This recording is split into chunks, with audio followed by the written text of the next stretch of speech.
ကန်စကနူနိုမန်တက်မှာဖြစ်ပါတယ်တော့ကန်နေပေးရတယ်ဒီဝါစာပဲခေါင်းတက်ပြီးတော့ပြန်ရှင်းလာတယ်ဗျာ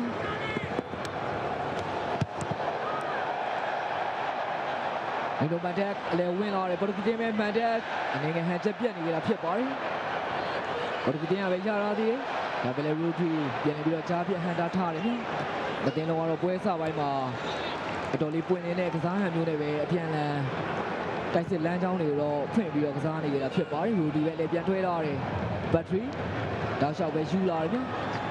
စပိန်တင်းကပဲထပ်ပြီးတော့ရှုပ်မျောပေးရတယ်ရှင်ကတော့ကြောင်ပဲအယူမှာတော့ဘော်ဒီတင်းရဲ့ခန်းစစ်ကပဲပြန်ပြီးတော့ဟန်တာထားတယ်ဗျကိုကူရဲလောက်စပိန်တင်းကပဲနီးကပ်အပေးယူနေပဲနောက်ပြန်ထွဲလာတယ်ဗျရူဒီ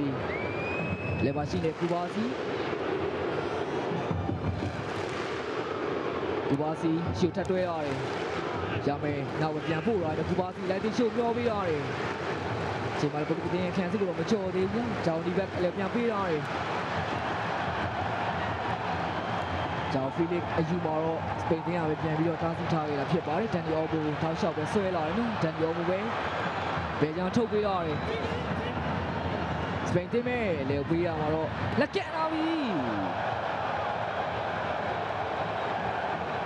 ဒီမှာလည်း LS Biner ရဲ့ကန်ချက်ကဘူပေါင်းတွေတော့အတော်များများတော့လဲချော်သွားခဲ့ဗျာ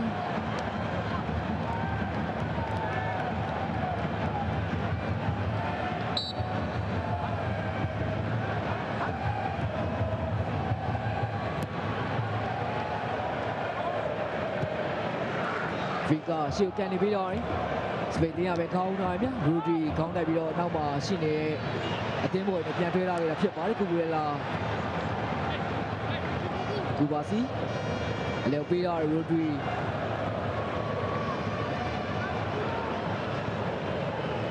လက်ရှိ16တင်းအဆင့်မှာဒီနှစ်တင်းရဲ့ထိပ်တိုက်တွေ့ဆုံမှုကအနည်းငယ်နှမျောစရာကောင်းတဲ့ပုံစံမျိုးမှာရှိနေခဲ့ပေမဲ့လည်းဒီအဆင့်ပြီးရင်တော့ကမ္ဘာ့ဖလားပြိုင်ပွဲမှာအသင်းတစ်သင်းကတော့ထပ်မံပြီးတော့နှုတ်ဆက်သွားဖို့တော့ရှိနေကြတာဖြစ်ပါတယ်ရှင်းပါဂျာမနီနယ်သာလန်ဘရာဇီးစတဲ့အသင်းတွေ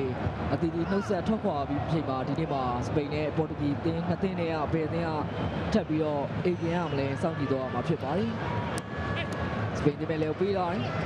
ရူဂီရှေ့ပြန်တွဲလာတယ်ဗျဘက်ထရီဘယ်ကြောင့်မတွဲတော့စပိန်ကလည်းသူတို့အားသာတဲ့အဓိကတွဲလုံးနေနေပဲပေါ်တူဂီရဲ့ခန်းစစ်စုံတော့ဖြုတ်ခင်းဖို့အတွက်ကြိုးစားနေကြတာဖြစ်ပါတယ်ပေါ်ရိုနောက်ပြန်ပြီးတော့ကူဘာစီပြန်ပြီးတော့လိုက်ဆက်တော့တယ်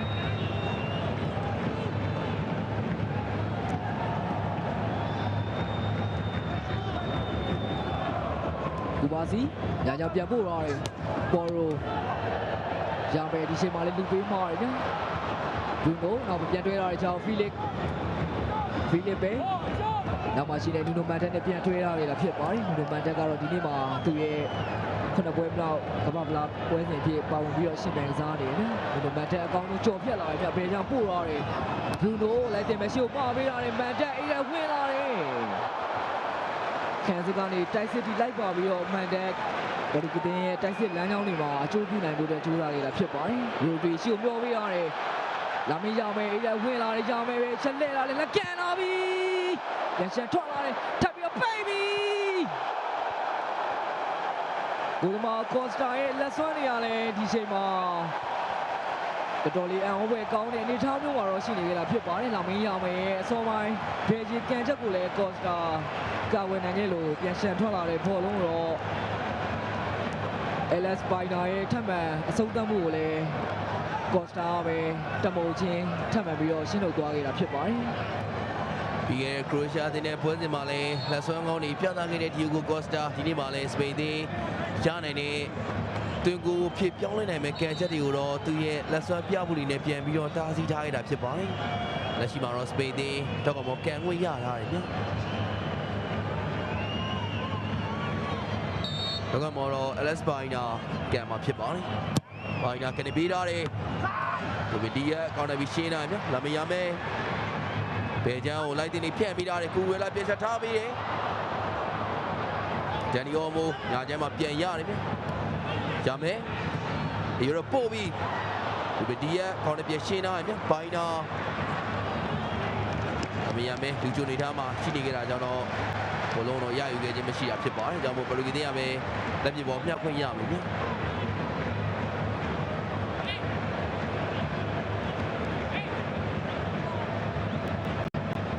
ဒီပွဲတွေတော့ပရိုဂီတင်ရဲ့ကန်တွင်ကစားသမားတွေဖြစ်တဲ့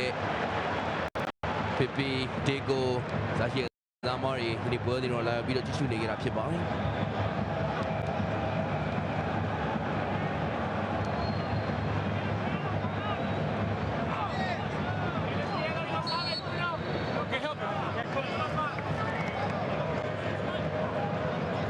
တရားတော့သူတို့တင်းရဲ့တမိုင်းမှာစပိန်တင်းနဲ့ထိတ်တိုက်တွေ့ဆုံမှုမှာတော့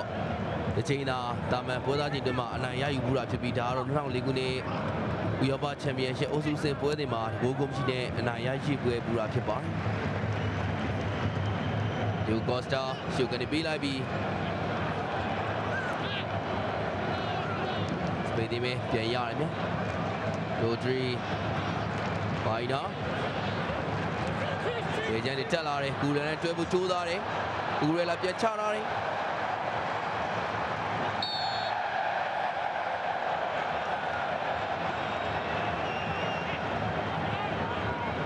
ဘယ်လိုလဲတော့ဘိုင်နာရဲ့တားဆီးမှုကိုခံခဲ့ရပြီးတော့ပြည့်တဲ့မော်ဘော်ဂီတင်းကန်ဝင်းရမှာဖြစ်ပါတယ်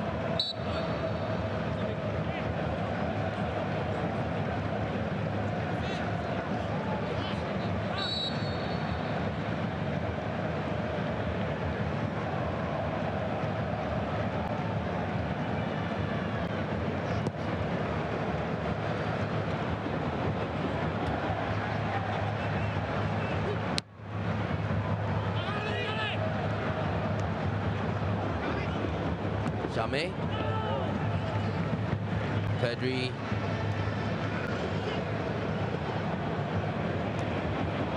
ဟိုဒီရပဲပြန်ပြီးရတာဖြစ်ပါတယ်ကန်ဆယ်လို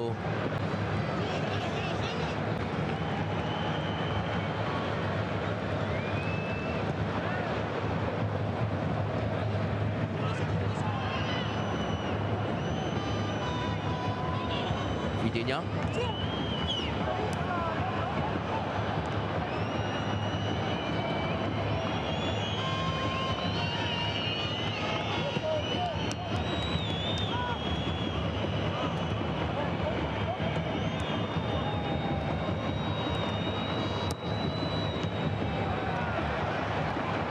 Neves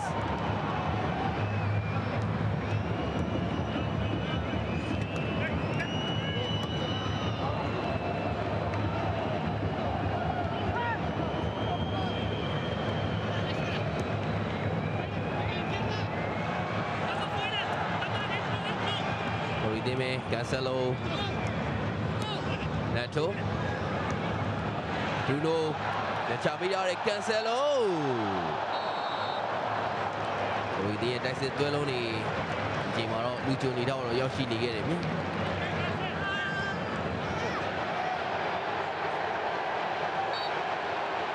ီပွဲတွေတော့အမေရိကန်နိုင်ငံဒါလတ်စတေဒီယမ်မှာရှင်ပြိုင်စားနေရဖြစ်ပြီးတော့ပရိသတ်စုပေါင်းသိန်းကျော်ဝန်ဆန်းတဲ့ဒီပွဲနဲ့မှာတော့နံပါတ်3ရဲ့ပရိသတ်တွေကိုတော့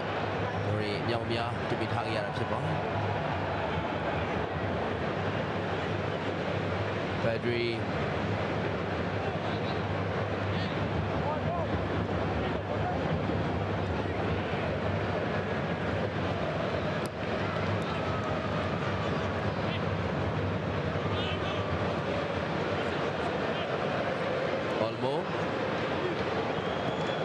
ပြီးရတယ်ဘူရဲလာဘိုင်နာ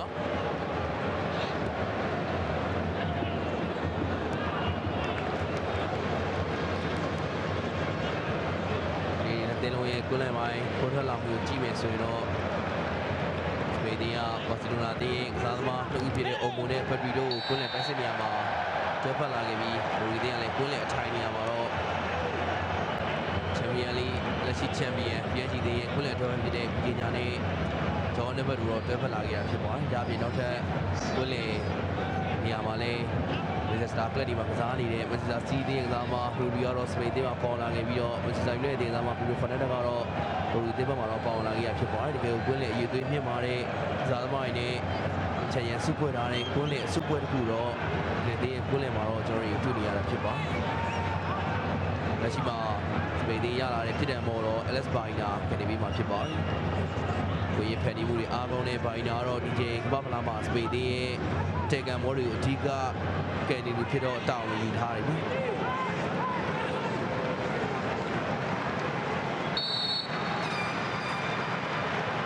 ဘိုင်နာကနေပြီးတော့ဘရူနိုဘာလဲပြီးရှင်းထားတဲ့ရိုဒရီစပိန်သေးရဲ့ကန်စစ်ကပက်ထရိုပေါ်ရိုရဲ့ area ပြပကန်ချက်ကတော့ဘရီဒီကန်စစ်နဲ့တော့မလွတ်ခဲ့ပြန်လက်ရှိမှာတော့ခုလည်းနိုင်အန်တိုနီဒေလာတစ်ဖက်အသင်းသားတွေဒီမှာပါဟက်ဒရီဂျင်ဘရိတ်ဂိုင်းယူချိန်3မိနစ်တော့သတ်မှတ်ပြီးလာခဲ့တာဖြစ်ပါတယ်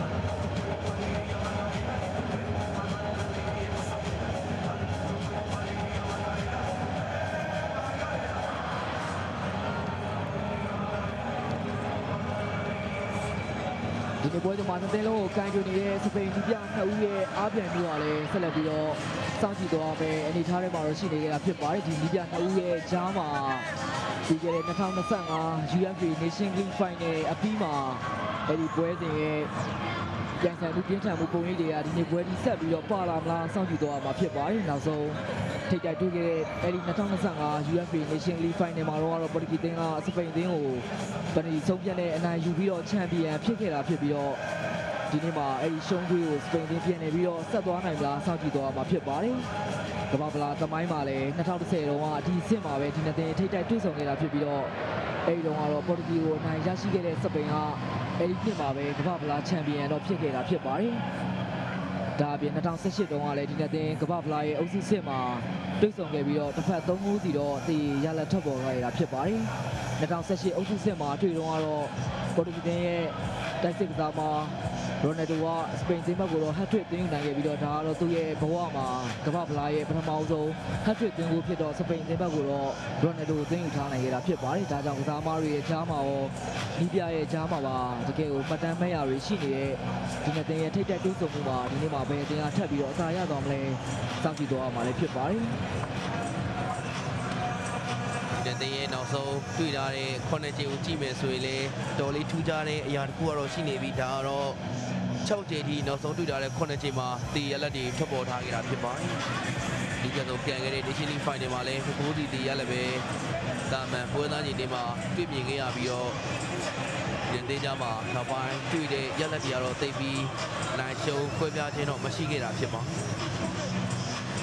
ဒီဒီပြရောဘတ်တိုမာတီနာကတော့ဒီချိန်ကမ္ဘာဖလားပြီးရင်ဘော်ရီတင်းနဲ့လမ်းဖွဲ့မယ်လို့ဒီနေ့ကျေလောင်ထွက်ပေါ်ထားခဲ့တာဖြစ်ပြီးဒီနဲ့ဘော်ရီတင်းကိုနောက်ဆုံးကြိုက်တွေ့ရတဲ့ဒီချိန်ကမ္ဘာဖလားပြိုင်ပွဲမှာဖေးစင်တီရောက်ရှိအောင်ဆွမ်းဆောင်နိုင်မယ်ဆိုတော့ဆက်လက်ပြီးတော့ကြည့်ရှုရဖို့တော့ရှိနေရတယ်ဖြစ်ပါတယ်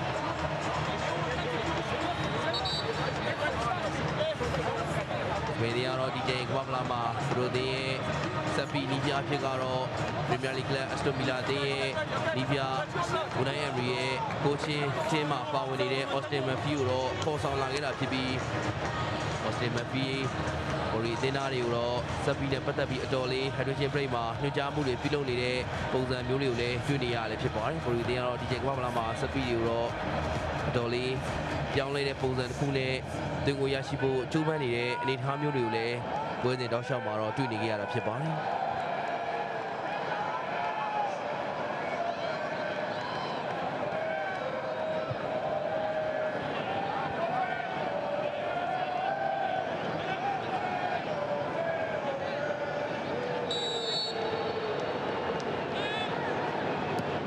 လက်ရှိမှာ hydrogen break ပြီးမှပွဲတော့ပြန်နေပြီးတော့စတင်ခဲ့ပြီဖြစ်ပါတယ်ဘော်ဒီကင်းမဲ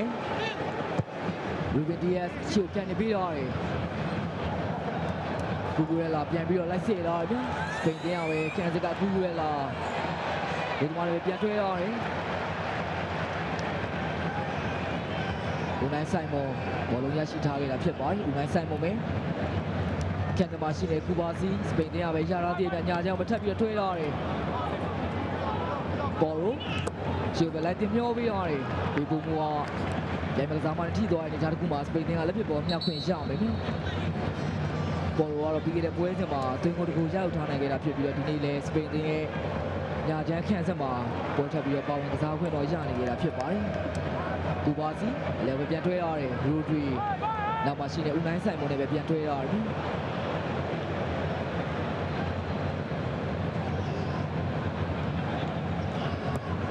ဆိုင်မုံရေပြန်ပို့ရတယ်မီနိုမန်တက်ပြန်ပြီးတော့ရှင်းရတယ်ဗျမန်တက်ပဲပြန်ပြီးထားရတယ်ပေါ်တူဂီနဲ့ပဲမီနိုမန်တက်အယူမှာတော့လက်ပိုင်းရောင်မယ်နဲ့ထိပြီးတော့ပေါ်တူဂီကလက်ပြပေါ်များခွင့်ရမှာဖြစ်ပါတယ်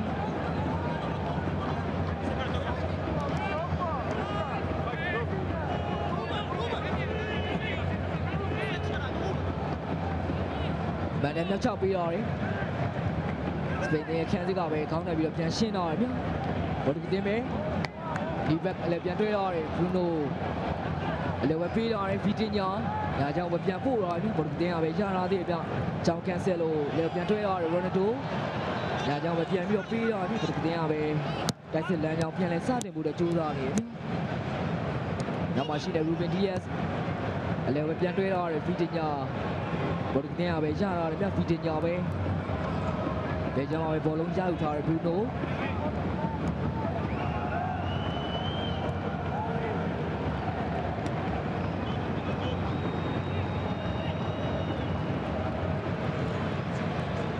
ဘောလုံးတင်ရပဲဒီကအတွေးအပေးယူလို့နေပဲဘောလုံးပိုင်ဆိုင်မှုတော့ဆက်လက်ပြီးတော့ရယူထားတာမြအလည်းပြန်ပေးတော့တယ်ဒီဘက်ရောက်ကြိုးဖို့ကြိုးသွားတယ်ဘောလုံးကတော့ပြန်ပြက်တယ်စပိန်တင်မဲ့အလည်းပြန်ပေးတော့တယ်ဒန်ဒီအော်မိုတိုက်စုံပဲတိုင်းညှိုးပြီးတော့တယ်ဘောလုံးတင်ခန်းစစ်ကဖီကာပြန်လေပြီးတော့ရှင်းထုတ်ထားနေကြတာဖြစ်ပါတယ်စပိန်တင်ကလည်းသူတို့ရဲ့တိုက်စစ်အစပြုတ်မှုတွေကတကယ်ကိုမြန်ဆန်ပြီးတော့ဘောတူဂီရဲ့ခန်းစစ်တတိထားမဲ့အနေထားမျိုးမှာတော့ရှိနေကြတာဖြစ်ပါတယ်ဖီကာဒါကြောင့်မတိုင်မပြီးတော့တယ်ဂျာလာဒီမြဒါမဲ့လေဘတ်တို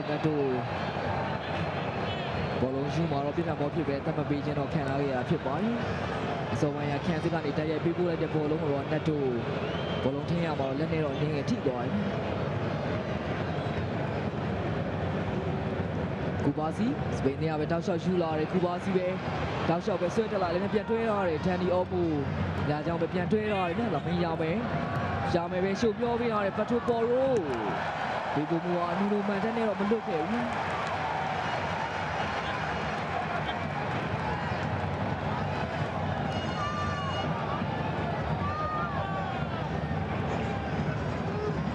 ဒီကနေ့2022ကမ္ဘာဖလားမှာဒဏ်ရာကြောင့်တပွဲသာပါဝင်ကစားခွင့်ရတာတဲ့နူနိုမန်တက်ကတော့ဒီနေ့မှာဘောတူဂီရဲ့ပွဲစဉ်တိုင်းလိုမှာပါဝင်ပြီးတော့ကစားပေးနေရတာဖြစ်ပါတယ်။ဒါကမော်နီကတွေ့တော့တယ်ဒန်နီအော်မိုဘိုင်နာအလည်းပဲပြန်ပေးရတယ်။ရမယ်စပိန်တရားပဲရတာဒီနဲ့ပေါ်လိုပဲဘယ်ချောင်းပို့ရတယ်ကူရလာချက်ထိန်တော့ဗျာ။စပိန်တရားပဲလည်းပြန်တွေ့ရတယ်ကူဘာစီလိုက်တင်မရှုံမပေးတာပြီ။ပြန်ထွက်လာတဲ့ခေါင်းတိုင်းလာပြီဒန်နီအော်မိုရဲ့ခေါင်းတိုင်းကတော့ဘူပေါင်းနေတော့မထည့်မှတ်ခဲ့ဘူးကူဘာစီရဲ့ပြဖို့မှုကနေဦးနိုင်ဆိုင်မွန်ရဲ့ကာဝယ်မှုကပြန်ရှန်ထွက်လာတဲ့ဘောလုံးကိုတော့ဒန်နီအောကိုခေါင်းတိုက်ဆုံးသက်မှုနဲ့ကြိုးစားခဲ့တာဖြစ်ပါတယ်ဒါမဲ့လည်းဒီဂျိုနီထားမှာတော့ရှိနေခဲ့တယ်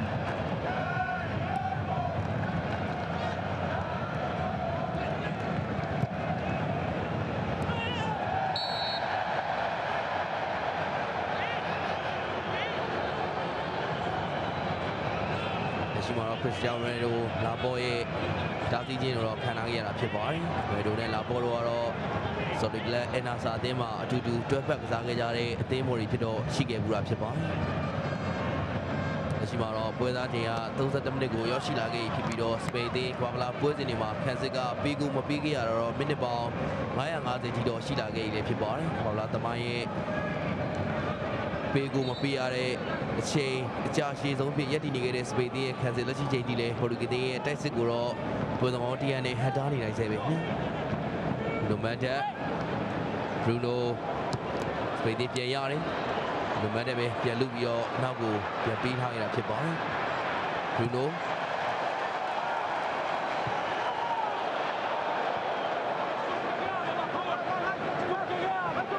လိုင်းဆမ်မွန်တ မိုင်းရဲ့ဘေကူမရှိအခြေချဆုံးကိုသမားဖြစ်ရက်တီထားခဲ့တဲ့ဦးနိုင်ဆိုင်မှုဖြစ်ပါတယ်။ဒီနေ့မှာလည်းသူရဲ့ဘုံမပေးရတဲ့အချိန်ကြာရှည်မှုကထပ်ပြီးတော့ရှင်းလင်းနေစေဖြစ်ပြီးဟိုဒီရဲ့တက်စစ်ကိုတော့တွန်းပေးရအောင်တော့လက်ရှိချိန်ဒီဦးနိုင်ဆိုင်မှုနဲ့စပင်ရဲ့ခံစားမှုတွေအကောင်းဆုံးတော့တားဆီးထားရတာဖြစ်ပါတယ်။ ဗီဂါဒီကော့စတာစုကနေပြီးထားတယ်လာပေါ်ကောင်းနေပြီဒီဒါလိုဗီဂါဘ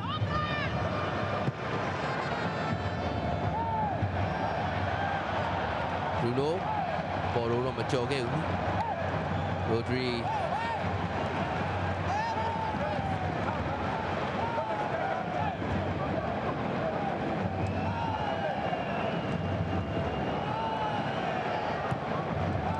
ဒီအော်မိုချက်တီတွဲထားတယ်ကိုရစပဲ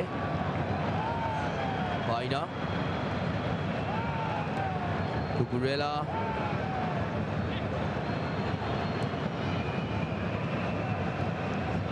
ပေါ်ရိုရှာမဲ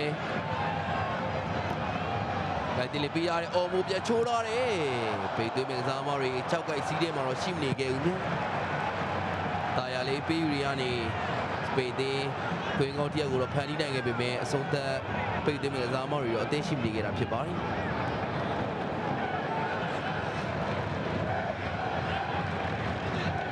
လာပေါ်ဘိုင်နာ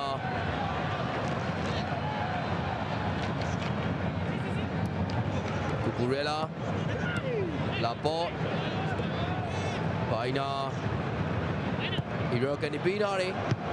ဒီကပဲကောင်းတဲ့ရှင်းထားတယ်ရိုဒရီဝေဒီကြာလာများတော့ရိုဒရီဦးဆောင်တဲ့စပေဒီရဲ့ကိုယ်လေစူပါပူပြီးတော့ပွဲကိုတော့လွှမ်းမိုးလာခဲ့တယ်မြို့ဟိုရစပဲရိုဒရီပေါ်ရိုရမယ်အလေးကိုပြန်ပေးထားတယ်ဖက်ဒရီရမယ်အလေးကိုချိုးဝေးတယ်မန်တက်ကိုတော့မကြော်ခဲ့ဘူး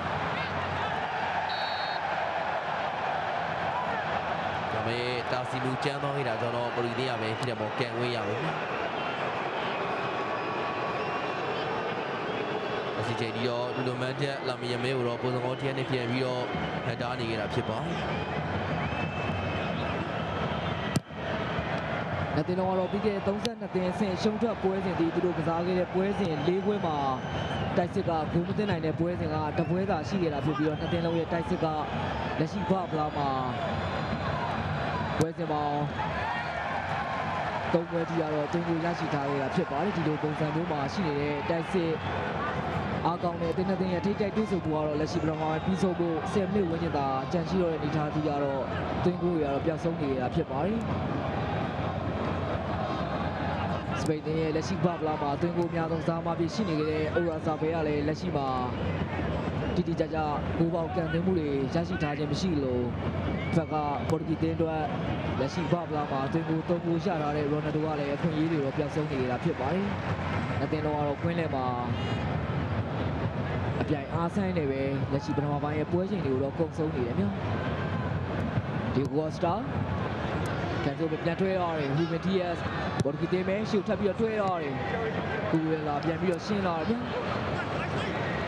ကျွန်တော်ကြောင်းကန်ဆယ်လိုရဲ့ရှင်းထုတ်မှုကြောင့်ပဲစပင်တင်ကလက်ပြပေါ်ပြန်ခွင့်ရတယ်။ရိုဒရီလည်းပဲပြန်ထွေးရတယ်။ဘက်ထရီအလုံးပြန်ထွေးရတယ်တောက်လျှောက်ပဲ။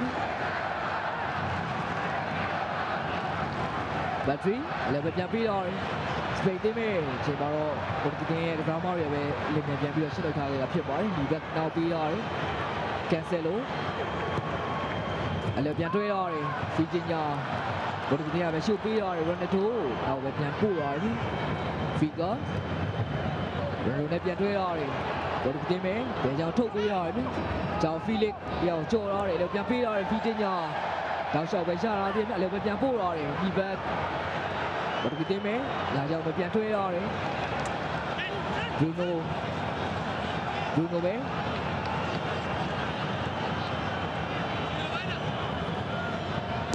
ဘတ်တိုနယ်ဒိုအေးရပို့လာတယ်ဂျောင်ဖီလစ်ရိုနယ်ဒိုလက်ပိတ်ပြီအေးရမှာဂျောင်ဖီလစ်က ပြန်လေဖန်တီးပေးမှုကိုတော့ရိုနယ်ဒိုအနီးကအဆုံးသတ်ဖို့အတွက်ကြိုးစားခဲ့တာဖြစ်ပါတယ်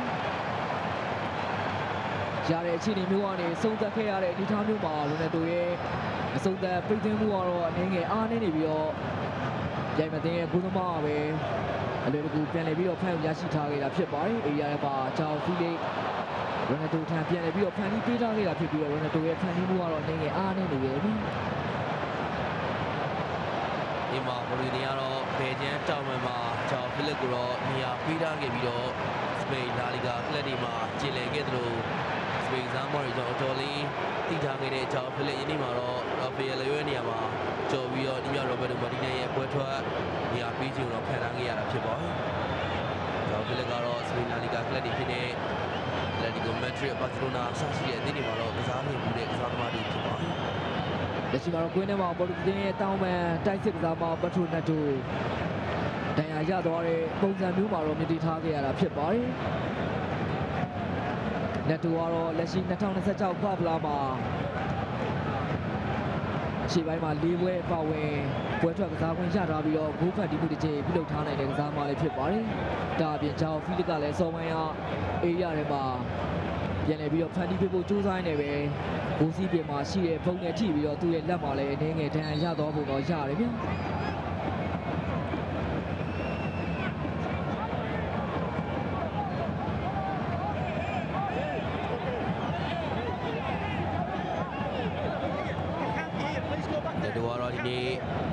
သူရှိနေတဲ့တောင်မှန်မှာတော့သူ့အဓိကတားဆီးပဲကစားသမားတော့ပြီးရဒီမှာကလပ်အသေးပေါ်ပြီးကစားခဲ့ကြတဲ့ကူကူရလာကတော့တားဆီးမဲ့သူဖြစ်တော့ရှိနေခဲ့တာဖြစ်ပါတယ်။ချက်စီအသေးမှာအတူတူတွဲပတ်စားခဲ့တဲ့ကူရလာရဲ့ရှိနေတဲ့တောင်မှန်မှာတော့နက်တိုအဓိကထူးဖော်မဲ့ကစားမပြီးတော့ပေါ်လူသေးရဲ့တောင်မှန်မှာနေရာယူထားတယ်နော်။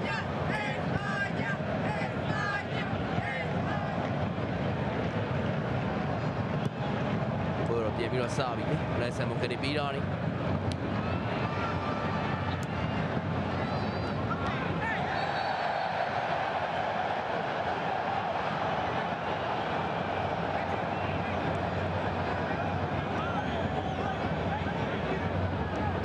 ါဗလက်စ်နောက်မှဒီတော့ပေါ်ရိုရဲ့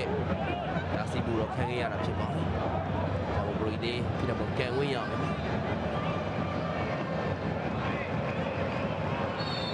ဒီလက်ရှိမှာကိုဘောတဲ့ရရှိထားတဲ့ကန်ချက်တစ်ချိန်စလုံးကတော့တရားတက်စိတ်မှုတွေရဲ့ကိုဘောချင်းချမှုတွေနဲ့စပင်ဒီရဲ့ကိုဘောကိုတော့ကိုဘောတဲ့အောင်တော့ချင်းချောင်းထားနိုင်ကြတာဖြစ်ပါတယ်။ကန်ဆယ်လိုဘိုင်နာကိုကြောက်ပြဖို့ကျူးရနေရမှာတော့ဟိုဒီမဲ့တော့မကန်ဝေးရပါဘူး။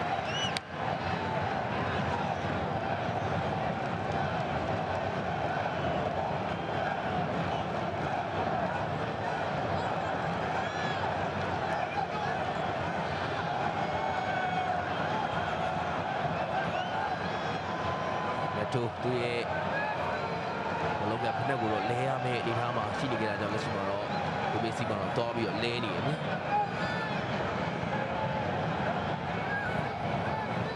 စပီဒီရဲ့6ကိုက်စီးထဲမှာပေါ်ဒီရဲ့ကစားမတွေဖြစ်တဲ့ Never Viga Ronaldo ဟိုဒီရဲ့ဒီစားမ၄ဦးတော့နေရာယူထားခဲ့တာဖြစ်ပါတယ်အမြင်ပေါ်ဆွမ်းဆောင်ရည်ကောင်းတဲ့ပေါ်တူဂီတင်းရဲ့ကစားရတစ်ခုကြောင့်ပဲစပိန်ရဲ့ကစားမတွေ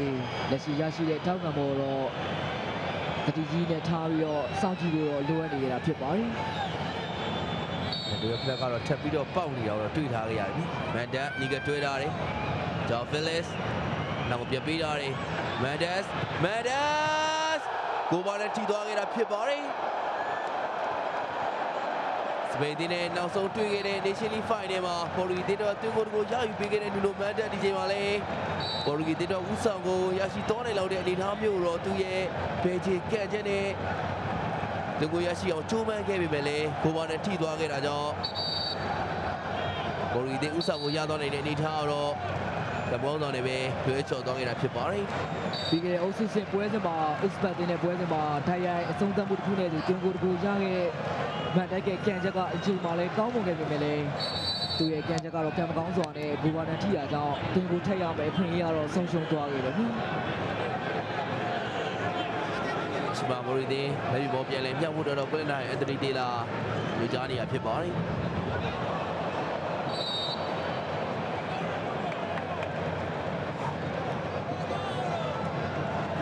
မန်တက်နောက်ပဲမြောက်ပေးရတယ်မန်တက်စပေဒီယာပဲပြန်ပြီးတော့ရလာခဲ့တယ်ဖြစ်ပါတယ်လာမရမယ်ရိုဒီတင်ဇာမော်ရဲ့ကြားထဲကနေဘောလုံးကြော်ဖြတ်လာရင်မြင်မဲ့ဖေချောင်းပေးရတယ်ဝိုင်းနော်ရိုဒီတင်ခန်းစစ်ကပဲရှုံးလို့ပြီးတော့ဟန်တာလိုက်တာဖြစ်ပါတယ်ရိုဒရီလာမရမယ်လေကျော်ဝင်လာမြနောက်ကနေတော့ဂျော်ဖီလစ်ခန်းစစ်စီးပြီးတော့ရမေရဲ့တိုက်စစ်စစ်မှုတော့တားဆီးနိုင်ခဲ့တာဖြစ်ပါတယ်ဒီနေ့မှာစောင့်ကြည့်ရေးခဲနေရတဲ့စပေဒီရဲ့တောင်ပန်ဆမ်းမလမရမယ်ရိုဒီတင်ဇာမော်ရဲ့အကောင်းဆုံးပြက်လေထိချုံထားမှုတွေကြောင့်တော့လမရမယ်တိတ်ပြီးတော့အခွင့်အရေးရရှိတဲ့ပုံစံမျိုးမှာတော့ရှိနေသေးတာလည်းဖြစ်ပါတယ်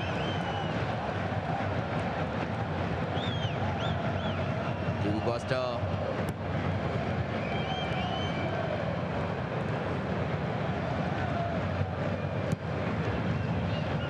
နာဒိုဗီဂါဒီညာ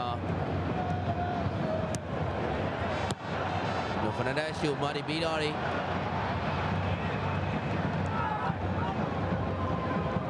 လူလိုပြန်လူတာညအလေကိုတွဲထားတယ်ရိုနာဒို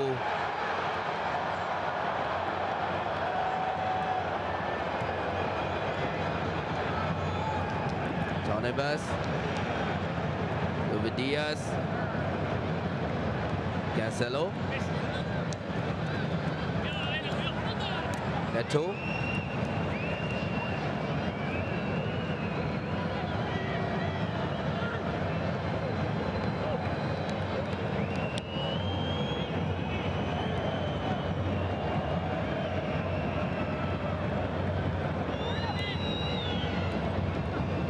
No matter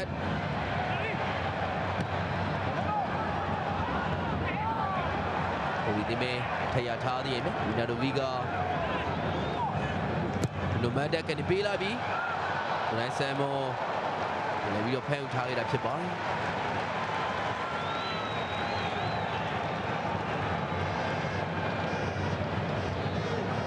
လက်ရှိပထမပိုင်းပြီးဆုံးကန်ဒီအချိန်ထိလည်းလက်တင်တော့ကတော့ကိုရဖို့တော့ကတော့အနည်းငယ်ရုန်းကန်နေရတယ်ဗျ။ဘူပါစီရှေ့ပဲထပ်တွဲတော့ရတယ်။စပိန်တင်ရပဲလာပေါ့အလဲပဲပြန်ပေးရတယ်ဗျ။ရိုဒရီညာချောင်းပဲထုတ်ပေးရတယ်။ဘတ်တိုပေါ်ရိုနောက်မှရှိနေရိုဒရီနဲ့ပဲပြန်တွဲတော့ရတယ်ဗျ။ရိုဒရီစပိန်တင်ရပဲရှေ့မှာရှိနေတန်ဒီအော်မိုဘယ်ချောင်းထုတ်ပေးရတယ်။ဂျာလာတည်ရနော်။ဘိုင်နော်ဂူရဲလာစပိန်တင်ရပဲအနီကက်အတွဲဖက်တွေနဲ့ပဲပြန်မကူကြီးရရှေ့မှာတော့အပေးကြီးလုပ်နေကြတာဖြစ်ပါတယ်အလဲပဲပြန်ပေးလာတယ်ထန်ဒီအော်မိုရှေ့ထပ်တွဲလာပြီးဝင်လာတယ်အိုရာဇာပဲအပိုင်ကန်ပြီးတော့မရခဲ့ဘူးရိုဒီလက်ကန်လာတယ်လက်ရှိမှာတော့ပမာပိုင်းရဲ့ထပ်ဆောင်ချိန်ဖို့ဖြစ်6မိနစ်ခန့်သတ်မှတ်ပေးထားခဲ့တာဖြစ်ပါတယ်အစောပိုင်းကအရရှိလာတဲ့ဘောလုံးတော့ရူဒီအေရီးယားပြင်ဘက်ကနေပဲညာချီနဲ့တိုက်ရိုက်အဆုံးသတ်ဖို့ကြိုးစားခဲ့တာဖြစ်ပါတယ်သူရဲ့အဆုံးသတ်မှုကတော့ဒီပေါင်းနဲ့အတော်များများကိုတော့လွှဲချော်သွားတယ်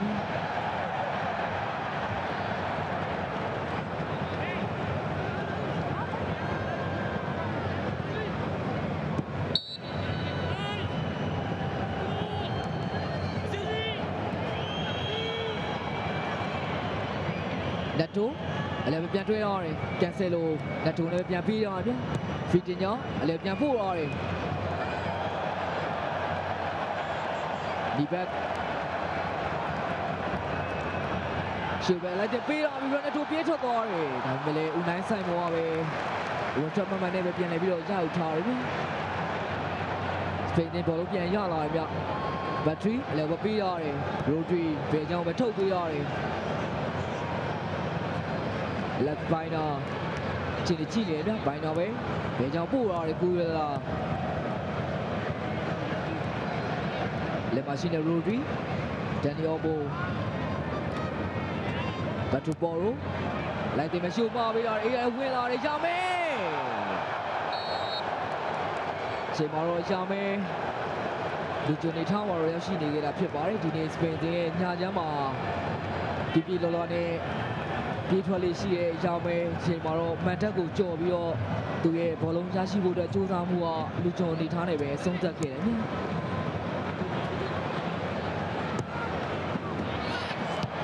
Dime Pedri Olmo Oyarzabal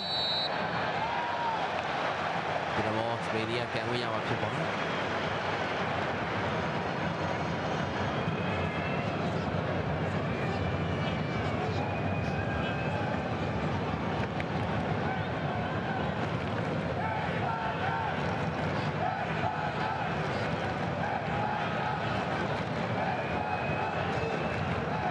ဒီညလာတဲ့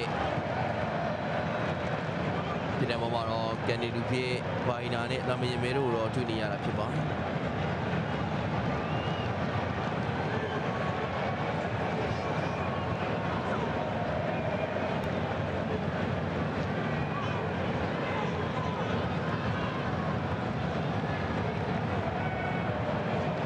ဘိုင်နာပဲကန်ပြီနော်ဘိုင်နာကနေပြီးတော့တယ်ရိုဒရီပြချထားပြီးတဲ့လာပေါ်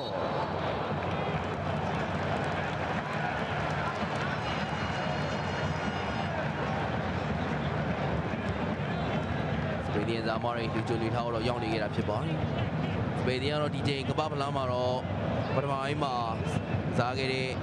9ပွဲမှာတော့ကိုပေါတဲ့ကန်ချက်ပြန်ဘက်တွေကို2ချိန်သာပြီးထားခဲ့ရပြီးဆိုပါ2ချိန်လုံးကတော့ယနေ့ပွဲစဉ်မှာဘော်ရီဒီရဲ့တက်စစ်ကရေဒိုရဲ့ကိုဘော်တဲ့ကန်ချက်တွေဖြစ်ပြီးထားခဲ့ရတာဖြစ်ပါတယ်ရှီမာကန်ခဲ့တဲ့ဒီပွဲလုံးမှာတော့စပေဒီပရိုင်းမှာတော့ကိုဘော်တဲ့ကန်ချက်လုံးဝခွင့်ပြုရခြင်းမရှိဘဲနဲ့ကစားနိုင်ခဲ့တာဖြစ်ပါတယ်ဒီပွဲစဉ်မှာပထမအဆုံးစပေဒီဒီချိန်ကမ္ဘာဖလားရဲ့ပထမပိုင်းမှာကိုဘော်တဲ့ကန်ချက်တွေကိုတော့ဒီမဲ့တီတွေကိုတော့ခွင့်ပြုပေးထားခဲ့ရတာဖြစ်ပါတယ်ကိုဘာစီလာပေါ်ရှုကနေပြီးထားတယ်ဘိုင်နာဒီခန်းစီကလည်းလက်ရှိချိန်ဒီပုံစံကောင်းနေနဲ့ဗတာနေစေပဲဖြစ်ပါတယ်ဂျွန်နေဗတ်စ်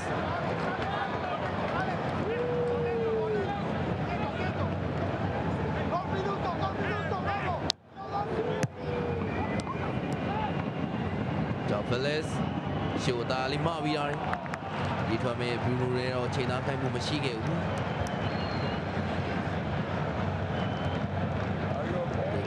ဘရိုဂီဒီကိုလည်းတက်စစ်ကဘီနိုဖာနန်ဒက်ဘရိုဂီဒီကိုလည်းမအနေငယ်လေးစောစောရေးဂျာစိတ်နေတဲ့ပုံစံမျိုးတော့ပြီးခဲ့တဲ့ခရိုရှားတင်းနဲ့ပွဲစဉ်မှာတော့တွေ့ကြရတာဖြစ်ပါတယ်ဒီမှာဘီနိုသူ့ရဲ့ပုံမှန်ခြေစွမ်းကိုပြန်ရမလားဒီဆက်လက်ပြီးတော့စောင့်ကြည့်ရမှာလည်းဖြစ်ပါတယ်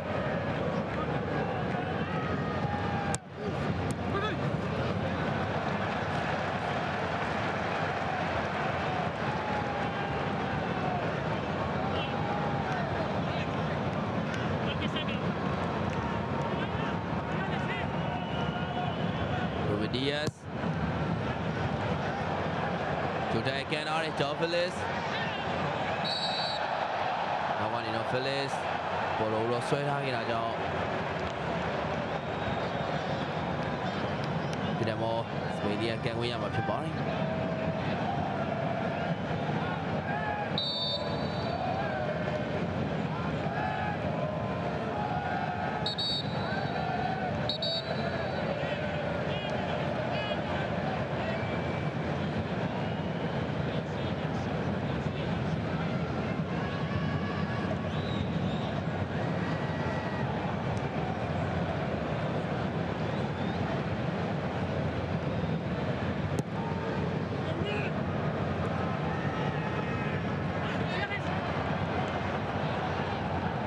Biden